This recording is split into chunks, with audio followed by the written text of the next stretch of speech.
You agree? Bad rap? 100%. Yeah. You know, that's what I've been saying. Like, we've been having these conversations. We had a little bit of it yesterday. I think we might have had a little bit of it the day before. This happens when you are with a team that's 53, a little bit more with practice squad and whatnot, but you're going to always have one dude. Got one sucker that always want to try to play Company man. You know, oh, well, you know, he's really a bad guy and it's a lot on us. No, it's a lot on you. Because you don't like him for whatever reasons, or you got a problem. Maybe his car is prettier than yours. Maybe his girlfriend is prettier than yours. Maybe his wife is prettier than yours. You mad at him because his watch is brighter than yours. It's always one of them dudes that will tell the media, oh, man, he just always in the way. Or he always doing it. And then when he goes to another team, people go, well, that ain't the man. Ain't no problem with us. We love him. He does great things by us.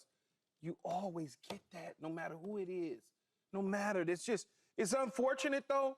That is the way the media, and I'm in the media space, portray certain athletes, especially receiver position. Michael talked about it. It starts upstairs. I've always said it, with the people that are not on the sideline. They upstairs calling the game. And the quarterback is inspirational. He's just motivating. But the receiver is outlandish and crazy and wild. Well, yeah. That's just the reality of it. There's some other undertones, I think. A lot of them. Historically, why? Yeah, we can go first one in, last one out the building. You want to use that one? We actually fixed your title. There you go. Keyshawn Johnson, spokesperson for outrageous wide receiver behavior. So there you go. We can get on a little business card for you. So when you start to teach your class. Yeah, but that's okay. I'm sure. No, I mean, listen, it's just, this is the thing about sports, you know, and when you're a person on the outside looking on the inside, and you look and you see how demonstrative he is and what you would call demonstrative. Because I was getting ready to ask you, what is that? Some people would call it passion. You know, what you would call like I call it passion. anger. I call it passion. I pick and choose who I want to call it passion for. Exactly. That's what they do. Exactly. So what you call, you know, anger, some people will just say, like, in the locker room, like, oh, he really cares. He wants to win. And so that's the reason he has a bad rap, because of the interpretation of some things. There's no denying he's a great player. There's no denying that he wants to win. And, you know, you can be one man's trash, another man's treasure. And, you know, sometimes it takes a new place, a new start, a reset button for people to understand who you are and what value you actually really bring. It's interesting you say that, because I remember when I got traded from Tampa to Dallas and I got back with Parcells, and one of the things we were talking about, he said to me, he said, man, I don't know what the hell went on down in Tampa with you. I don't know what they put in your water. I don't know what, because I ain't never had that issue with you before. So it's obviously something. Well, it's like with anything in business. I was just talking about this earlier, maybe it was yesterday. Like when you were in high school and they had, or early in college, to make you do these group projects, right? And they're the worst. They're the worst. It's the worst assignment. Oh, he doesn't know. Somebody doesn't do any of the work. One person ends up doing all the work, and then somebody does a little bit and slides in and tries to take all the credit. Like, it's really just preparing you. That probably was me. Yeah. Like, you turn your thing in at the last guys, second. we did it. We did it, You y'all. end up with the big We did it, y'all. Yeah. Meanwhile, someone else did the whole thing. Biology dissecting some stuff, the whole and Paul act like he was there. Yeah, it happens every time. Yeah, you show up with all the stuff all over you. You were really only there for 5 minutes. But the point of that, I really believe, is to show you how to work and interact with different kind of personalities. And the leaders emerge and all those things. That's what all life is. And sports is a microcosm of society. It's interacting with different personalities. It's matching up chemistry. It's leaders that connect with a certain type of personality, and another leader doesn't see it the same way, even if they're both big personalities.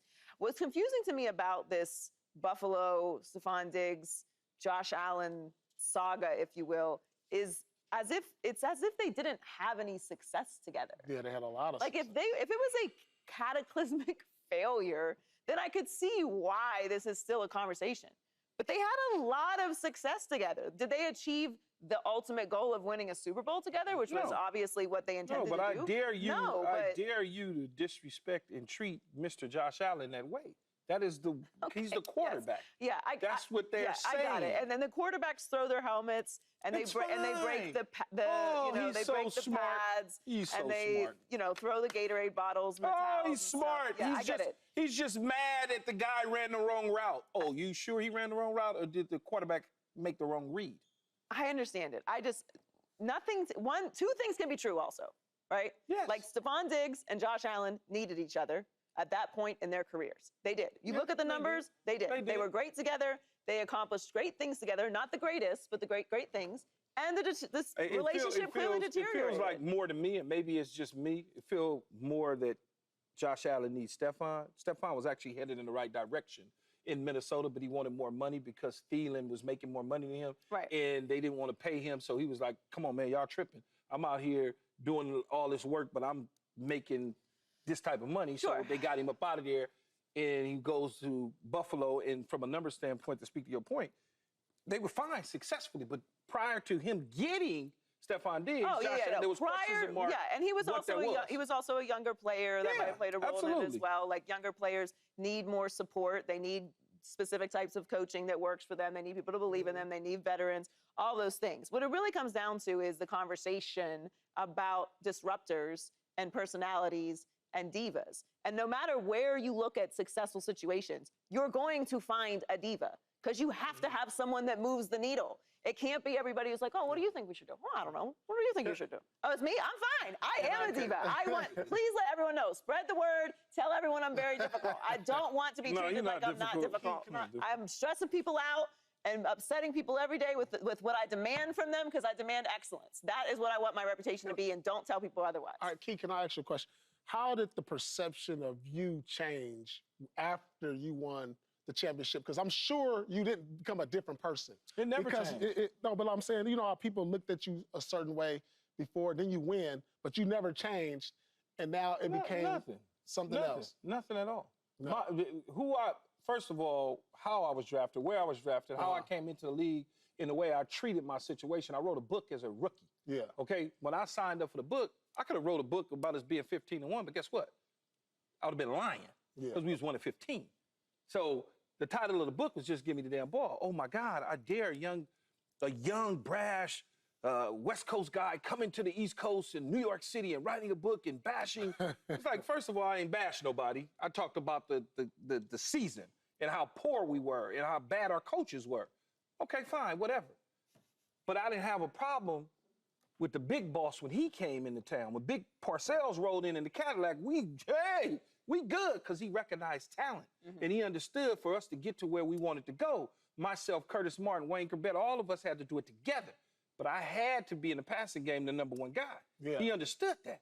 You see what I'm saying? So when you go to places and coaches don't really understand you, or even if they don't understand you, something about the way you smell, they don't like it. The way you walk, they don't like it. The way you carry yourself, they don't like it. So they put this narrative out there about you, and we're gonna dive into it as Joy pushes us forward in our next topic about how people perceive you and where you at. I won a championship. I was the same guy. Ain't nothing changed. Yeah, I didn't say you changed, but the perception. Man, let me tell you something. Here's how crazy it is. When I first started working at ESPN after I retired, they signed me, boom, boom, boom. I get the deal, the whole thing.